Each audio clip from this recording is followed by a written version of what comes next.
जय हिंद दोस्तों, स्वागत है आपका हमारे YouTube चैनल में। आज के वीडियो में हम लेकर आए हैं आपके लिए यहाँ पर हिंदी साहित्य में छायावाद से संबंधित महत्वपूर्ण क्वेश्चन आंसर। तो सभी लोग वीडियो को लाइक अवश्य कर लेंगे, चैनल को सब्सक्राइब कर लें और ज़्यादा से ज़्यादा वीडियो को शेयर करें। और आज का अपने यहाँ पर पहला क्वेश्चन क्या पूछा गया है, यहाँ से स्टार्ट करते हैं 29वें क्वेश्चन से कि बालकृष्ण शर्मा नवीन का पहला कविता संग्रह बताना। इनका जो पहला कविता संग्रह है वह कौन सा माना जाता है, बताइए। चयन कीजिएगा सभी लोग। 4 विकल्प आपके यहाँ पर दिए गए हैं, आंसर आपके लिए कमेंट में बताते जाना है। बालकृष्ण शर्मा नवीन का पहला कविता संग्रह बताना है। क्वासी है, आपलक है, कुमकुम है, हम बिस्पाई जन्म के, इनमें से आपको चयन करना है। तो 29 में आप सभी का सही आंसर है विकल्प नंबर सी सही आंसर होगा। कुमकुम यहाँ पर सही आंसर है। कुमकुम जो है इनका पहला कविता संग्रह माना जाता है, किनका? बालकृष्ण शर्मा नवीन जी का। क्वेश्चन नंबर 30 यहाँ पर दिया गया है, देखिएगा। तक्षशिला किसका आख्यान काव्य है?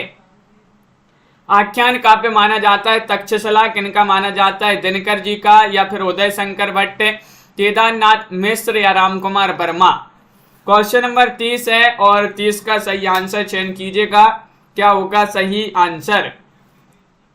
तक्षशिला किसका आख्यान काव्य अपन ने पढ़ा है क्वेश्चन, बहुत ही महत्वपूर्ण क्वेश्चन माना जाता है।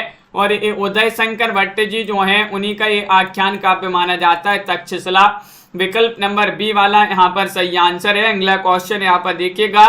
क्वेश्चन यहाँ पर 31वां क्वेश्चन यहाँ पर दिया गया है, त्रिशूल किस कवि का उपनाम है? त्रिशूल बताना है। हाँ राखी जी, आज 2 बजे वाली क्लास जो है नहीं हुई है। क्वेश्चन नंबर आपका यहाँ पर 31 में सही आंसर क्या होगा? त्रिशूल बताना है। त्रिशूल उपनाम से कौन लिखा करते थे? किनका उपनाम त्रिशूल है? जगन्नाथ दास मिलिंद का, गया प्रसाद शुक्ल का, या फिर उदय शंकर भट्ट का, या सिया रामशरण गुप्त जी का? क्वेश्चन नंबर 31 का सही आंसर तो आप सभी का यहाँ पर बी वाला यहाँ पर सही आंसर है। गया प्रसाद शुक्ल स्नेही जो है इनका उपनाम क्या था? त्रिशूल था। तो बी वाला विकल्प आप सभी का यहाँ पर सही आंसर है। बहुत बढ़िया, सभी लोगों ने यहाँ पर सही आंसर चयन किया है। अगला क्वेश्चन यहाँ पर देखिएगा। क्वेश्चन नंबर यहाँ पर 32 यहाँ पर दिया गया है। देखिएगा 32वां क्वेश्चन क्या पूछा गया है। छायावाद के छाया शब्द को मोती के भीतर की छाया जैसी तरलता किसने कहा है?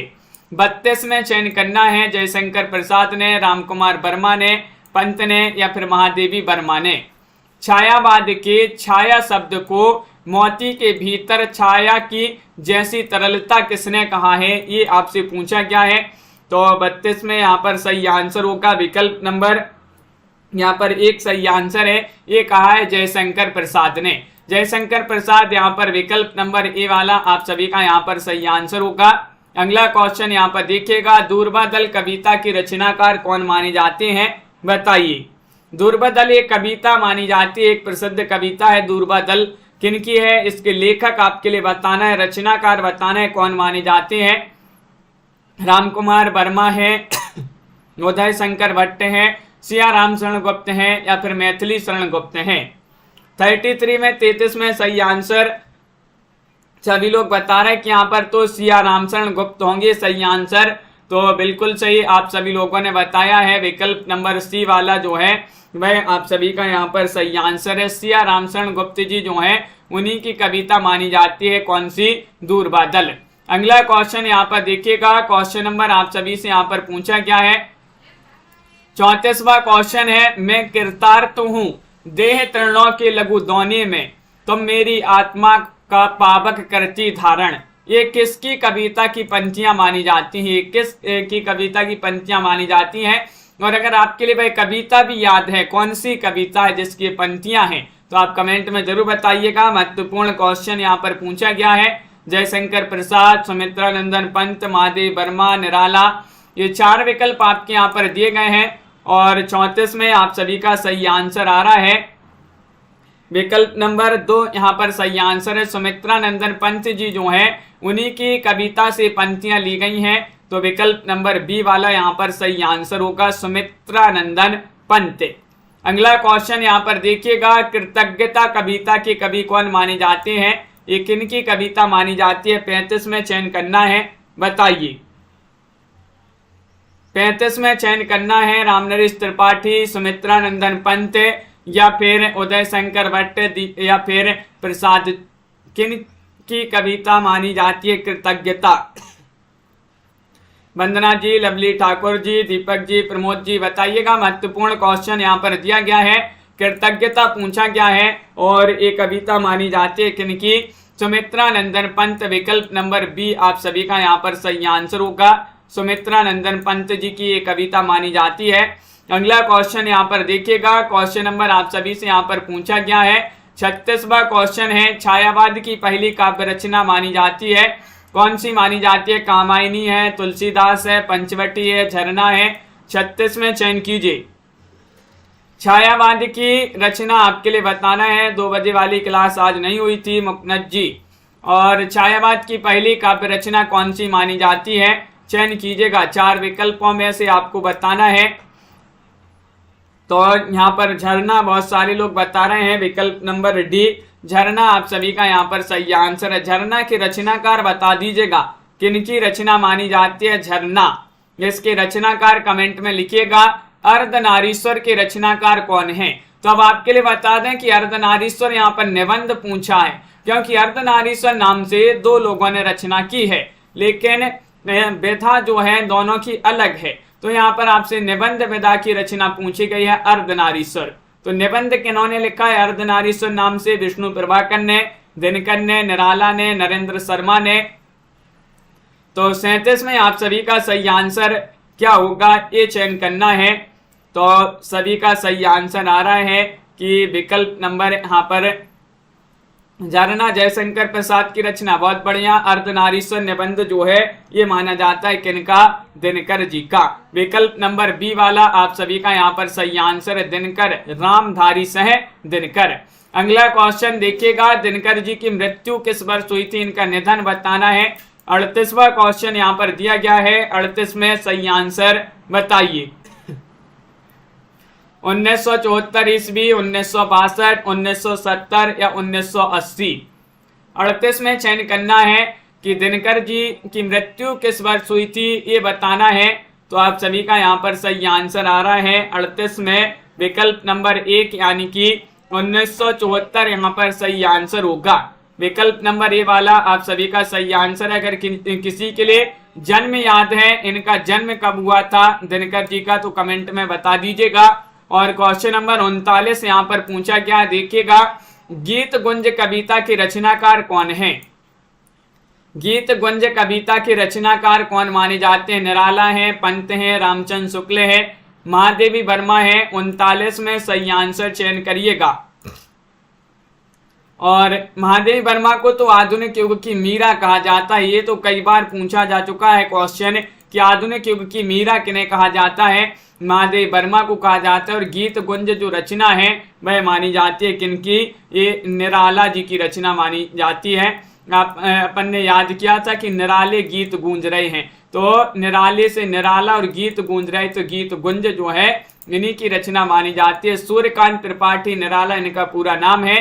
और अगला क्वेश्चन यहाँ पर देखिएगा, इंदु जो है मौलिक कहानी कब प्रकाशित हुई, बताइए।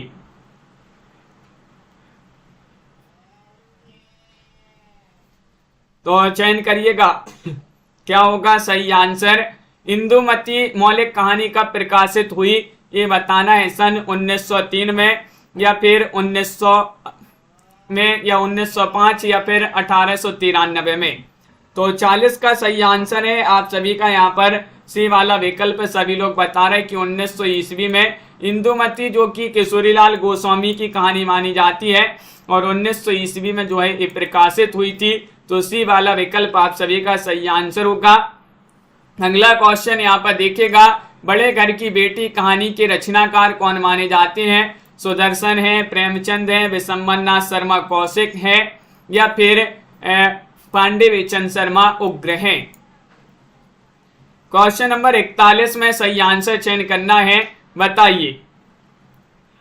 41 का सही आंसर, बड़े घर की बेटी एक कहानी विधा की रचना मानी जाती है। अगर विधा पूछा जाए तो कहानी विधा की रचना है और ये प्रेमचंद जी की रचना मानी जाती है। बी वाला विकल्प आपका यहाँ पर सही आंसर होगा। प्रेमचंद, मुंशी प्रेमचंद जी जो है उन्हीं की कहानी मानी जाती है। मुंशी प्रेमचंद की हिंदी में प्रकाशित पहली कहानी बताना है, कौन सी मानी जाती है? 42 में बताइएगा। दामुल का कैदी है, पंच परमेश्वर है, या फिर बड़े भाई साहब है, बलिदान है, क्या होगा सही आंसर? एक बार सभी लोग लाइक अवश्य कर लीजिएगा जिन्होंने अभी तक लाइक नहीं किया है। क्वेश्चन नंबर यहाँ पर 42 पूछा गया, मुंशी प्रेमचंद जी की हिंदी भाषा में पूछा है, प्रकाशित पहली कहानी कौन सी मानी जाती है? और 42 का सही आंसर आ रहा है वह मानी जाती है कौन सी? पंच परमेश्वर। बी वाला विकल्प आप सभी का सही आंसर है, पंच परमेश्वर होगा यहाँ पर सही आंसर। अगला क्वेश्चन यहाँ पर देखिएगा, ये यहाँ पर महत्वपूर्ण पंक्तियां दी गई हैं, क्या दी गई हैं यहाँ पर देखते हैं, इन पंक्तियों को पढ़ते हैं।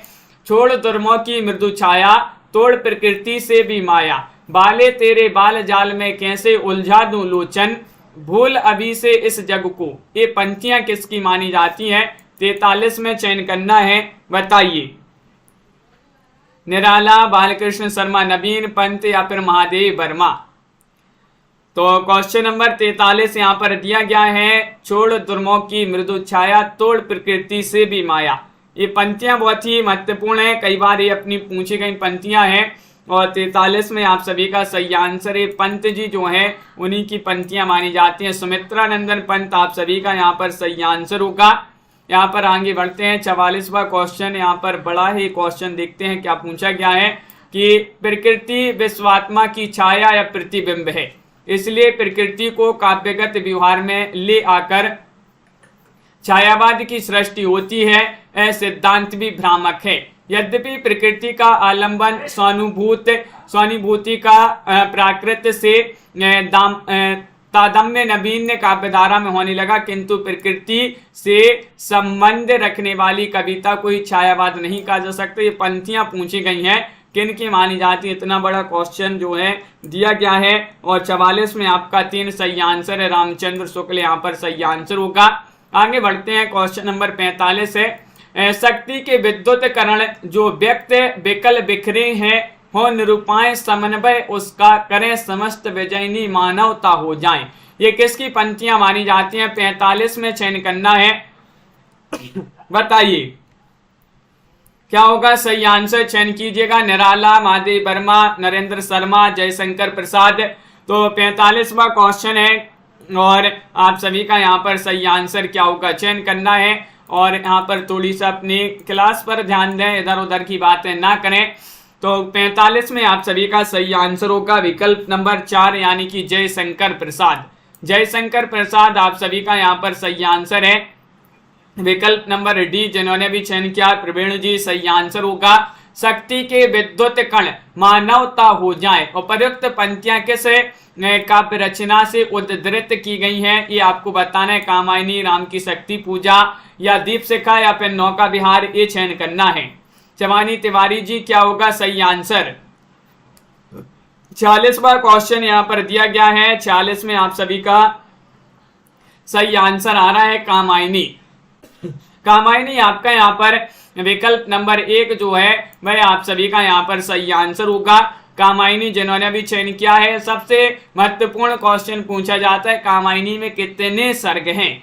इतना सरल क्वेश्चन, महत्वपूर्ण क्वेश्चन है, लेकिन 15, 10, 12 या फिर 7 सर्गों की संख्या पूछा गया है, पूछी गई है। यहाँ पर कामायनी में कुल कितने सर्ग हैं? 47वां क्वेश्चन यहाँ पर दिया गया है और 47 में आप सभी का सही आंसर आ रहा है कामायनी में कुल 15 सर्ग हैं। कितने सर्ग हैं? 15 सर्ग हैं। विकल्प नंबर ए वाला आप सभी का यहाँ पर सही आंसर। अगर पूछा जाए कामायनी का प्रथम सर्ग कौन सा है तो क्या बताओगी? बताइए, चिंता, श्रद्धा, काम या फिर ईड़ा? क्वेश्चन नंबर 48 यहाँ पर दिया गया है, कामायनी का प्रथम सर्ग कौन सा है, ये आप सभी के लिए चयन करना है। तो 48 में आप सभी का क्या होगा सही आंसर? तो आप सभी का सही आंसर है कामायनी का प्रथम सर्ग माना जाता है कौन सा? 48 में आपका सही आंसर है ए वाला, चिंता। चिंता आपका सही आंसर है। विकल्प नंबर ये वाला आप सभी का सही आंसर है। कामायनी का प्रकाशन वर्ष बताइएगा। 1940, 1930, 1938, 1935, 49 में चयन करना है। और 49 में आप सभी का सही आंसर आ रहा है कि कामायनी का प्रकाशन वर्ष माना जाता है 1935। विकल्प नंबर आप सभी का यहाँ पर डी वाला जो है वह आप सभी का यहाँ पर सही आंसर होगा। विकल्प नंबर 4 आप सभी का यहाँ पर सही आंसर है। बिल्कुल सही, बहुत बढ़िया। अगला क्वेश्चन यहाँ पर देखिएगा। क्वेश्चन नंबर आप सभी के यहाँ पर पूछा गया है, 50वां क्वेश्चन है। महाकवि जयशंकर प्रसाद का जन्म किस वर्ष हुआ था? 1880 में, 1870 में, 1895 में, 1890 में। तो 50 में आप सभी का सही आंसर चयन करना है आप सभी के लिए। तो आप सभी का सही आंसर आ रहा है जयशंकर प्रसाद, और इनका जन्म हुआ था 1889 या 90 जो है 89 माना जाता है, लेकिन यहाँ पर लवली जी बिल्कुल 89 माना जाता है, लेकिन यहाँ पर 89 नहीं है। अगर 90 आपका मिले ऑप्शन में तो 90 लगाइए, अगर 89 है तो 89 में लगाइए। डी वाला विकल्प यहाँ पर 90 आपका सही आंसर लगा देते हैं। वैसे 89 90 जो है माना जाता है। 90 अगर 89 दिया होता तो 90 नहीं दिया होता। जयद्रथ वध के रचनाकार कौन माने जाते हैं, ये आपको बताना है। जयद्रथ वध किनकी रचना? मैथिली शरण गुप्त, जयशंकर प्रसाद, दिनकर या फिर पंत। क्वेश्चन नंबर 51 आपसे यहाँ पर पूछा गया है, और 51 का सही आंसर क्या होगा? बिल्कुल अंश जी, जयद्रथ वध की रचनाकार बताना है, ये किनकी रचना मानी जाती है। और आप सभी का यहाँ पर 51 में सही आंसर आ रहा है। ये रचना तो मैथिली शरण गुप्त जी की मानी जाती है। विकल्प नंबर ए वाला आप सभी का यहाँ पर सही आंसर है। ये वाला विकल्प आप सभी का सही आंसर होगा। अगला क्वेश्चन यहाँ पर क्या पूछा गया है? क्वेश्चन नंबर आप सभी से यहाँ पर 52 पूछा गया। देखिएगा, चारू चंद की चंचल किरणें खेल रही थी जलथल में, यह पंक्ति किस काव्य रचना से ली गई है? ये आपको बताना है। पंचवटी से, तुलसीदास से, आंसू, प्रेम पथिक। क्वेश्चन नंबर 52 में आप सभी के लिए चयन करना है। चारू चंद की चंचल किरणें खेल रही थी जलथल में, यह पंक्ति किस काव्य रचना से ली गई है? 52 में आप सभी का सही आंसर होगा विकल्प नंबर 1 यानी कि पंचवटी से। पंचवटी आपका यहाँ पर ये वाला विकल्प जो है वह आप सभी का सही आंसर होगा। बहुत बढ़िया। अगला क्वेश्चन यहाँ पर देखिएगा, महाराणा का महत्व किसकी रचना मानी जाती है? बताइए। दिनकर की रचना है, जयशंकर प्रसाद, निराला, उदय शंकर भट्ट। 53 में चयन करना है, और 53 में आप सभी का क्या होगा सही आंसर? महाराणा का महत्व किनकी रचना मानी जाती है? और आप सभी का यहाँ पर सही आंसर आ रहा है 53 में विकल्प नंबर। तो महाराणा का महत्व तो ये रचना प्रसाद जी की मानी जाती है। बी वाला विकल्प आप सभी का यहाँ पर सही आंसर होगा। 53 में 2 जनों ने भी चयन किया है, जयशंकर प्रसाद, उनका यहाँ पर सही आंसर होगा। जयशंकर प्रसाद आपका सही आंसर।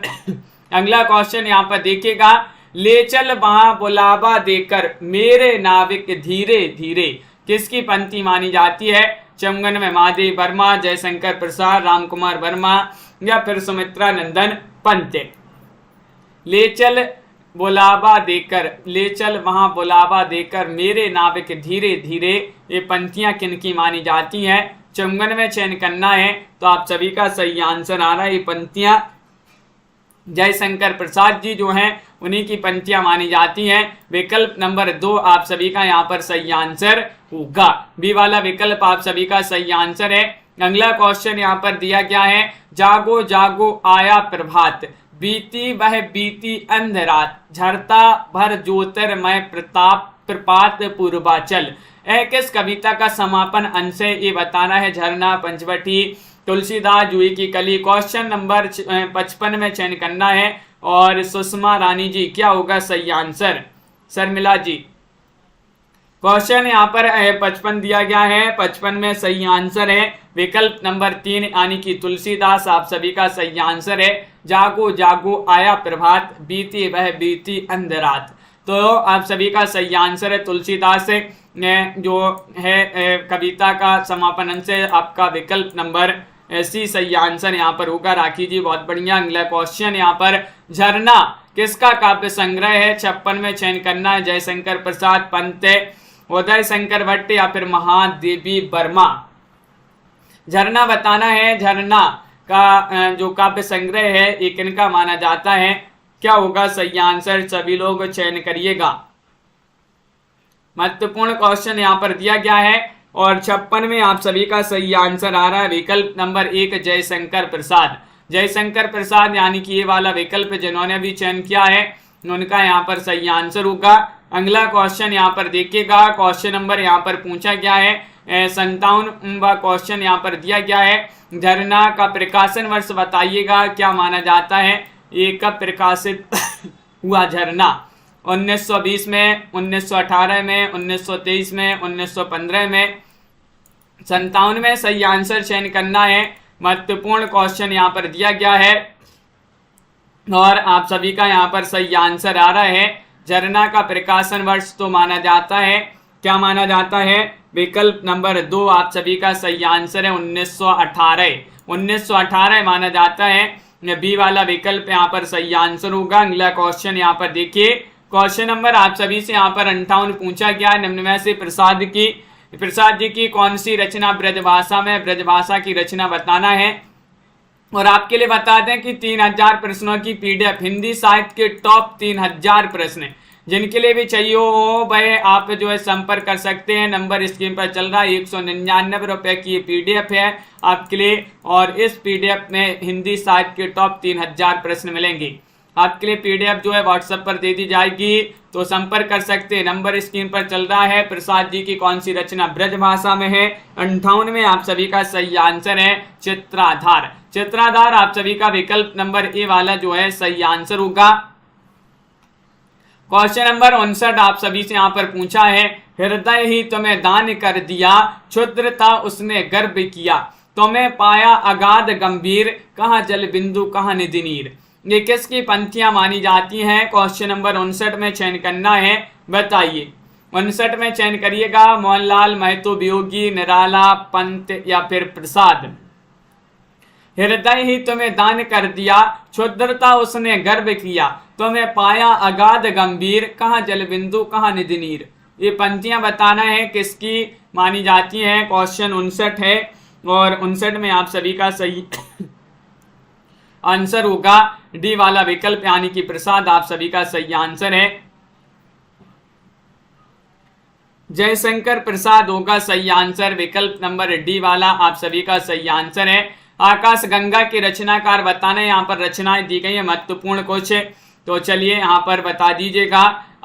निम्नलिखित रचनाओं की रचनाकार बताइए। आकाश गंगा के रचनाकार लक्ष्मी नारायण मिश्र हैं या फिर यहाँ पर जयशंकर प्रसाद, रामकुमार वर्मा, पंत।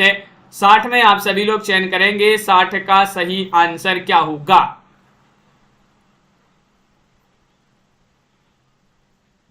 बताइएगा क्या होगा सही आंसर। महत्वपूर्ण क्वेश्चन यहाँ पर दिया गया है और 60 में आप सभी का सही आंसर आ रहा है। आकाश गंगा की रचनाकार माने जाते हैं कौन? विकल्प नंबर आपका यहाँ पर 60 में सही आंसर होगा विकल्प नंबर 3 यानी कि रामकुमार वर्मा। रामकुमार वर्मा यहाँ पर सही आंसर है, सी वाला विकल्प है यहाँ पर सही आंसर है। 61वां क्वेश्चन यहाँ पर दिया गया है, देखिएगा 61वां क्वेश्चन है, निर्माल्य के रचनाकार कौन माने जाते हैं? मोहनलाल, महतो, वियोगी हैं, आरसी प्रसाद से हैं, पंत हैं, निराला हैं। 61 में सही आंसर चयन करना, निर्माल्य। निर्माल्य के रचनाकार बताना है कौन माने जाते हैं, रचनाकार चयन करिएगा सभी लोग। महत्वपूर्ण क्वेश्चन यहाँ पर दिया गया है और आप सभी का यहाँ पर 61 में सही आंसर होगा। निर्माल्य रचना मानी जाती है मोहनलाल, महतो, वियोगी जी की, तनु जी, प्रीति जी और राकेश जी। विकल्प नंबर ए वाला यहाँ पर सही आंसर है, मोहनलाल, महतो, वियोगी। अगला क्वेश्चन यहाँ पर देखिए, कलापी के रचनाकार कौन माने जाते हैं? आरसी प्रसाद से, गोपाल से, नेपाली, रामकुमार वर्मा, पंत। 62 में आप सभी के लिए चयन करना है, 62 में आप सभी का क्या होगा सही आंसर? कलापी बताना है, कलापी के रचनाकार कौन माने जाते हैं, बताइए।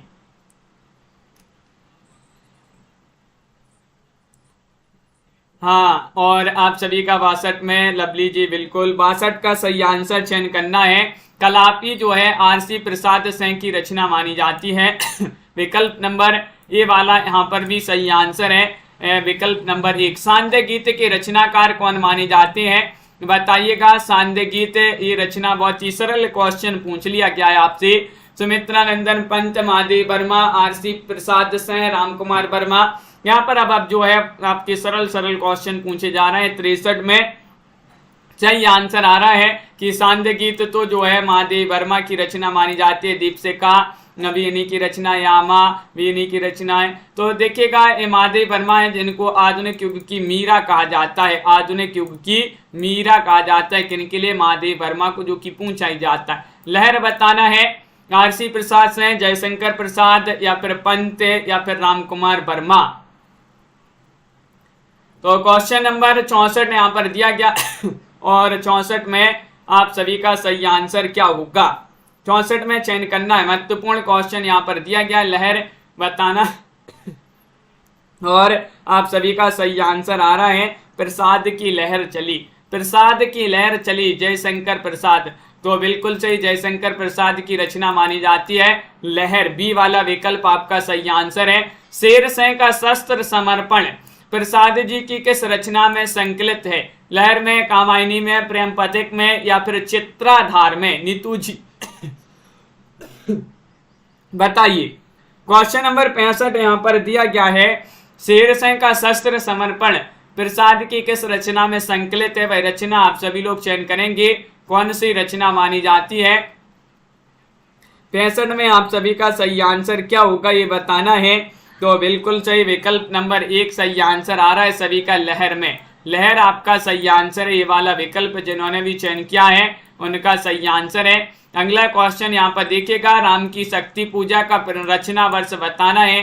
क्या माना जाता है? 1936 है, 1930 है, 1940 है, 1932 है। 66 में आप सभी लोग चयन करिएगा। महत्वपूर्ण क्वेश्चन यहाँ पर दिया गया है, राम की शक्ति पूजा जो है इसका रचना काल क्या माना जाता है, रचना वर्ष क्या माना जाता है? 66 में बताना है। तो 66 में पहले से ही बहुत बढ़िया सभी लोग बता रहे हैं कि 1936, बहुत सारे लोगों ने लगा दिया विकल्प नंबर 1 में सही आंसर। तो बिल्कुल सही, 1936 आपका सही आंसर है, ये वाला विकल्प। अगला क्वेश्चन यहाँ पर देखिएगा, क्वेश्चन नंबर आप सभी से यहाँ पर 67 क्या पूछा गया है? तुलसीदास किसकी काव्य रचना है ये बताना है। 67 में रामचंद्र शुक्ल, निराला, तुलसीदास या फिर नंद दुलारी वाजपेयी? बताइए, तुलसीदास किसकी काव्य रचना मानी जाती है?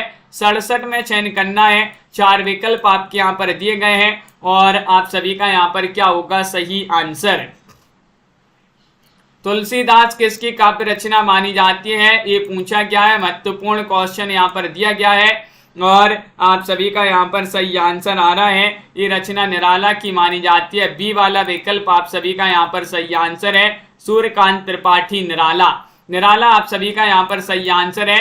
अगला क्वेश्चन यहाँ पर देखिएगा, सुमित्रानंदन पंत जी जो हैं इनका जन्म कहाँ पर हुआ था? जन्म बता दीजिएगा, गढ़ाकोला में, सिही ग्राम में या फिर कोसानी ग्राम में या फिर मेदिनी ग्राम में? क्वेश्चन महत्वपूर्ण है, सुमित्रानंदन पंत जी का जन्म कहां पर हुआ था ये बताना है। क्वेश्चन नंबर 68 आप सभी से यहाँ पर पूछा गया है और 68 में आप सभी का सही आंसर आ रहा है, कोसानी ग्राम जो है वहीं पर इनका जन्म हुआ था। किनका? सुमित्रानंदन पंत जी का। अगर आपके लिए सन पता है तो लिख दीजिएगा, सन किस सन में इनका जन्म हुआ था। पंत जी की पहली कविता कौन सी है बताइए। पंत जी जो है इनकी पहली कविता पूछा गया है, कौन सी मानी जाती है? क्वेश्चन 69 है। उच्छ्वास है, ग्रंथि है, वीणा है या फिर गिरजे का घंटा? 69 में सही आंसर चयन करना है और सभी लोग यहाँ पर 69 में बता रहे हैं कि पंत जी की जो पहली कविता है। डी बहुत सारे लोगों ने बताया यहाँ पर गिरजे का घंटा।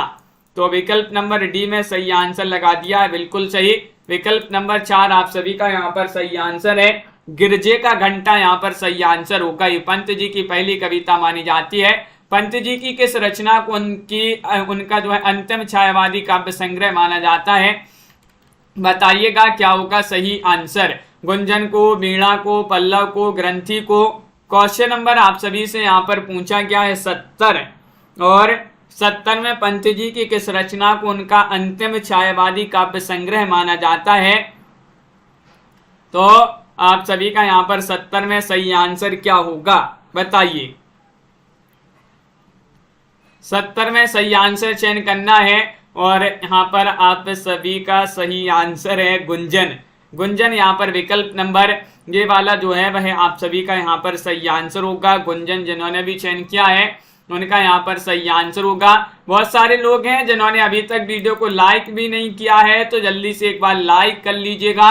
क्वेश्चन नंबर 71 यहाँ पर आपसे पूछा गया है कि सुख दुख की भावावेशमयी अवस्था विशेष का गिने चुने शब्दों में स्वर साधना के उपयुक्त चित्रण कर देना ही गीत है। गीत की परिभाषा किसकी मानी जाती है? जयशंकर प्रसाद, महादेव वर्मा, रामचंद्र शुक्ल, रामकुमार वर्मा। क्वेश्चन नंबर आप सभी से यहाँ पर 71 पूछा गया है और 71 में सही आंसर 71 में सही आंसर चयन करना है। ये गीत की परिभाषा किन्होंने दी है और बी वाला विकल्प आप सभी का यहाँ पर सही आंसर होगा। कृष्णा जी बहुत बढ़िया। बी वाला विकल्प महादेव वर्मा की परिभाषा मानी जाती है। विकल्प नंबर 2 आप सभी का यहाँ पर सही आंसर है महादेवी वर्मा। आत्मा की परमात्मा की छाया आत्मा में पड़ने लगती है और आत्मा की छाया परमात्मा में जो है तो यही छायावाद है। यह परिभाषा किसकी मानी जाती है? 72 में बताना रामकुमार वर्मा, हजारी प्रसाद द्विवेदी, प्रसाद पंत। 72 में आप सभी के लिए बताना है परमात्मा की छाया आत्मा में पड़ने लगती है और आत्मा की छाया परमात्मा में, तो यही छायावाद है। छायावाद की परिभाषा दी है किन्होंने?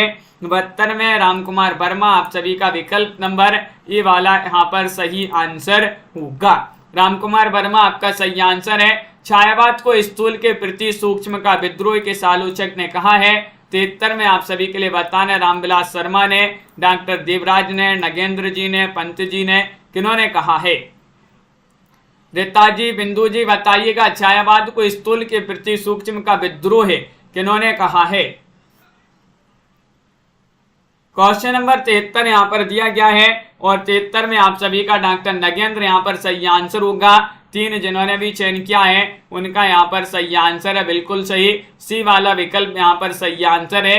छायावाद स्थूल के प्रति सूक्ष्म का विद्रोह नहीं वरन छायावाद स्थूल के प्रति सूक्ष्म का विद्रोह नहीं रहा वरन थोथी नैतिकता, रूढ़िवाद और सामंती साम्राज्यवादी बंधनों के प्रति विद्रोह रहा है। यह किसने कहा है?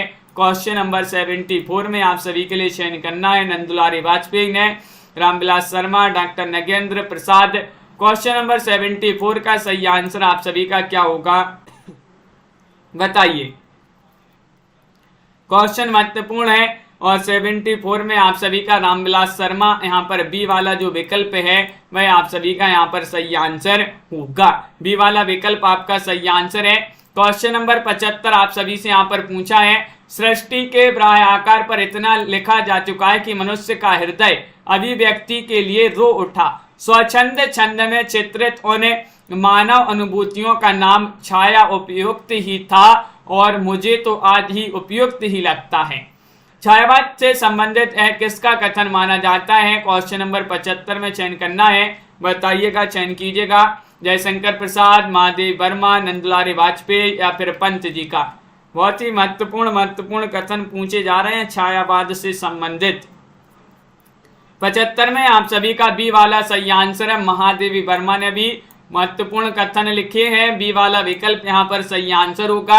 अगला क्वेश्चन यहाँ पर देखिएगा। मानव अथवा प्रकृति के सूक्ष्म किंतु व्यक्त सौंदर्य में आध्यात्मिक छाया का भाव मेरे विचार से छायावाद की एक सर्वमान्य व्याख्या हो सकती है। किसकी पंक्ति मानी जाती है? 76 में चयन करना है। नंदुलारी वाजपेयी, आचार्य शुक्ल जी, प्रसाद या फिर महादेवी वर्मा। मानव अथवा सूक्ष्म प्रकृति के मानव अथवा प्रकृति के सूक्ष्म किंतु व्यक्त सौंदर्य में आध्यात्मिक छाया का भाव मेरे विचार में छायावाद की एक सर्वमान्य व्याख्या हो सकती है। यह पंक्ति मानी जाती है किनकी? विकल्प नंबर 1 सही आंसर है नंद दुलारी वाजपेयी, नंदू जी की। बिल्कुल सही, नंद दुलारी वाजपेयी जो है उन्हीं की पंक्ति मानी जाती है। अगला क्वेश्चन यहाँ पर देखिएगा। क्वेश्चन नंबर आप सभी से यहाँ पर 77 पूछा गया है। देखते नहीं मेरे पास एक कवि की वाणी, कलाकार के हाथ, पहलवान की छाती और फिलोसफर यानी कि दार्शनिक के पैर हैं। अपने बारे में एक किस कवि का कथन है, बताइए। मनोज जी लाइक करते जाइएगा। महावीर प्रसाद द्विवेदी, निराला या माखनलाल चतुर्वेदी या फिर पंत जी की। 77 में आप सभी को चयन करना है। महत्वपूर्ण क्वेश्चन यहाँ पर दिया गया है। देखते नहीं मेरे पास एक कवि की वाणी, कलाकार के हाथ, पहलवान की छाती और फिलोसफर के पैर हैं। अपने बारे में ये कहा है निराला जी ने। बी वाला विकल्प आप सभी का यहाँ पर सही आंसर होगा। अगला क्वेश्चन यहाँ पर देखिएगा, निराला का प्रथम काव्य संग्रह कौन सा है? 78 में अनामिका है, जूही की कली है, अणिमा है, बेला है। 78 में आप सभी लोगों के लिए चयन करना है, क्या होगा सही आंसर? निराला का प्रथम काव्य संग्रह पूछा गया है, कौन सा माना जाता है? और आप सभी का सही आंसर आ रहा है, वह माना जाता है कौन सा? निराला जी का प्रथम काव्य संग्रह अनामिका माना जाता है। विकल्प नंबर ये होगा सही आंसर। अनामिका यहाँ पर ए वाला आप सभी का यहाँ पर सही आंसर है, बिल्कुल सही। अगला क्वेश्चन यहाँ पर देखिएगा, 79वां क्वेश्चन दिया कि मयूर ब्याल पूंछ से जुड़े हुए हैं। अपने और अपने काव्य के संबंध में सूत्र रूप में किसने कहा था, बताइए। भारतेंदु जी ने कहा था, पंत, निराला या फिर रामविलास शर्मा जी ने कहा था। 79 में चयन करना है। 4 विकल्प आपके दिए गए हैं। मयूर ब्याल पूंछ से जुड़े हुए हैं, अपने और अपने काव्य के संबंध में सूत्र रूप जो है किसने कहा था, 79 में चयन करना है। तो सही आंसर है निराला जी ने कहा था। सी वाला विकल्प जो है वह आप सभी का यहाँ पर सही आंसर है, सूर्यकांत त्रिपाठी निराला। निराला आपका सही आंसर है। अगला क्वेश्चन यहाँ पर देखिएगा, हाँ यहाँ पर अनामिका ही सही आंसर है। क्वेश्चन नंबर 80 देखिएगा, बिल्कुल राखी जी, सलोनी जी, क्वेश्चन नंबर 80 है। निम्नलिखित में से किसने छायावाद पर सबसे पहले लिखा? किन्होंने लिखा था? नंदलाल वाजपेयी ने, महावीर प्रसाद द्विवेदी ने, मुकुटधर पांडे ने, जयशंकर प्रसाद जी ने। 80 में चयन करना है। महत्वपूर्ण क्वेश्चन यहाँ पर दिया गया है और 80 में आप सभी का क्या होगा सही आंसर? छायावाद पर अगर सबसे पहले किन्होंने लिखा था तो वह लिखा था मुकुटधर पांडे ने। किन्होंने लिखा था? मुकुटधर पांडे। सी वाला विकल्प आप सभी का यहाँ पर सही आंसर होगा। मुकुटधर पांडे का छायावाद शीर्षक निबंध सर्वप्रथम किस पत्रिका में प्रकाशित हुआ था, ये आपके लिए बताना है। सरस्वती में, श्री शारदा में, हितवाणी में या फिर माधुरी में। 81 में आपको बताना है मुकुटधर पांडे का छायावाद शीर्षक निबंध सर्वप्रथम बताना है कौन सी पत्रिका में प्रकाशित हुआ था। 4 विकल्प आपके दिए गए हैं और आप सभी का सही आंसर क्या होगा शेयर करते जाइएगा। MS वर्मा जी, और सही आंसर आ रहा है शारदा। बहुत सारे लोग बता रहे हैं कि श्री शारदा। बी वाला विकल्प जो है वह यहाँ पर सही आंसर होगा। श्री शारदा सही आंसर है। कविता को भावयोग की संज्ञा किसने दी है? क्वेश्चन नंबर 82 में बताना है। रामचंद्र शुक्ल ने, हजारी प्रसाद द्विवेदी ने, नगेंद्र ने, रामकुमार वर्मा ने। बताइएगा कविता को भावयोग की संज्ञा किन्होंने दी है? सुंदरिका जी चयन कीजिएगा। महत्वपूर्ण क्वेश्चन यहाँ पर दिया गया है और आप सभी का सही आंसर आ रहा है 82 में। विकल्प नंबर 2 यहाँ पर नहीं, ए वाला होगा सही आंसर, रामचंद्र शुक्ल ने। रामचंद्र शुक्ल आप सभी का यहाँ पर सही आंसर है। चलिए आज बढ़ते हैं अपन 83वें क्वेश्चन की ओर, चैलेंज प्रश्न की ओर। छाया भारतीय दृष्टि से अनुभूति और अभिव्यक्ति की भंगिमा पर अधिक निर्भर करती है। छायावाद के संबंध में उक्त पंक्तियां किन की मानी जाती हैं, ये कमेंट में आप सभी के लिए बताना होगा। पंक्तियां महत्वपूर्ण है, सभी लोग कमेंट में आंसर जरूर बताइएगा क्या होगा सही आंसर, चयन कीजिएगा। 4 विकल्प आपके यहाँ पर दिए गए हैं, आंसर कमेंट में बता देंगे। और आज के वीडियो में बस इतना ही। सभी लोग एक बार वीडियो को लाइक कर लें, चैनल को सब्सक्राइब कर लें। एक क्लास आपकी शाम को 7:30 पर भी होगी, 8 बजे होगी। 8 बजे अपना समय आपके लिए कल ही बता दिया था कि 8 बजे से जो है एक क्लास आपकी शाम को होगी हिंदी व्याकरण की। तो 8 बजे सभी लोग जुड़िएगा। एक बार याद करवा दिया, हम भी भूल गए थे। तो 8 बजे आपकी क्लास होगी। सभी के लिए बहुत बहुत धन्यवाद। प्रिंसी जी, आशा जी, रमा जी, MS वर्मा जी, प्रवीण जी, संजू जी, मेधा जी, पंची जी, बिंदु जी, प्रमोद जी, अपर्णा जी, कुमुद जी और राहुल जी, वंदना जी, कमला जी, अनंत जी, प्रीति जी, सोनिका जी, तनु जी, बिंदु जी, मुस्कान जी, सुंदरिका जी, अंश जी और राखी जी, अंजलि जी, रीता जी, दीपक जी, मंजू जी, नीलम जी, विशाल जी, कुमार, प्रमोद जी, सोनिका जी, मनीषा जी, अंश जी और तनु जी, राखी जी, संजू जी, भावना जी, अनीता जी, प्रमोद जी, राखी जी, रमा शर्मा जी, प्रवीण, सभी के लिए बहुत बहुत धन्यवाद और मिलते हैं अगली क्लास में। अनीता जी, मनीषा जी, हरीश चंद्र जी, सुहानी जी, प्रीति जी, बहुत बहुत धन्यवाद सभी के लिए। इसी तरह से बस जुड़े रहिएगा। अपनी बहुत बढ़िया प्रैक्टिस चल रही। हिंदी साहित्य में आपके लिए बहुत ही महत्वपूर्ण क्वेश्चन करवाए जाते हैं। आरती वर्मा जी, लवली ठाकुर जी, सभी को बहुत बहुत धन्यवाद और जय हिंद।